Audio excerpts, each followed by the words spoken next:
Alison Hernandez, Police and Crime Commissioner for Devon, Cornwall and the Isles of Scilly, and I'm here with Councillor Richard Scott, who is a Devon County Councillor, and we're both really excited because there's been a transport committee, which doesn't sound like the most exciting thing, that has met and actually has talked about pavement parking, one of the biggest issues our community complains to me about, complains to Richard about, and actually this is because who do you go to get it dealt with?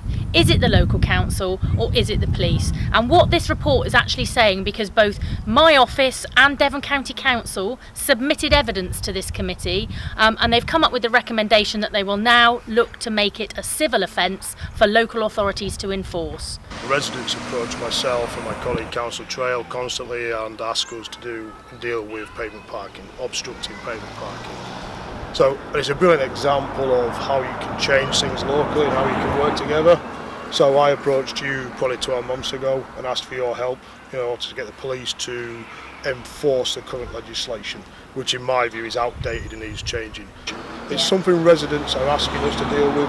It's something I'm determined to get a result on. That's why you and I have worked together to try and achieve this. Yeah, and I think for us, because we know that our community is really frustrated by this issue, I think it's been a really big win. Like, we were the only Police and Crime Commissioner's Office to submit evidence to this, and it was really great because Devon County Council submitted it, because we really care about people being able to get out and about in our communities. We've got a lot of rural roads, we've got a lot of difficult pavements and walking spaces anyway, so we're really delighted that this is now going to come into fruition. We'll be keeping a close eye on it to put pressure on government, won't we, to make sure that this is happening, because what they're saying is you do still need to talk with your communities before you start enforcing. So I don't want everyone to panic that you're suddenly going to have enforced pavements everywhere. There is still a requirement to talk with local communities and identify it really as a priority. We've arranged a meeting either on the 17th or the 14th in London with Grant Sharps, the Transport Secretary, to put our position to Grant, ask for his support.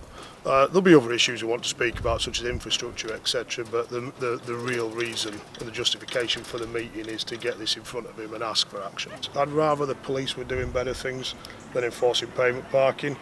And when we look at the police and when we look at the whole point of the Police and Crime Commissioner's Office, this is a good example of why the PCC offices were set up.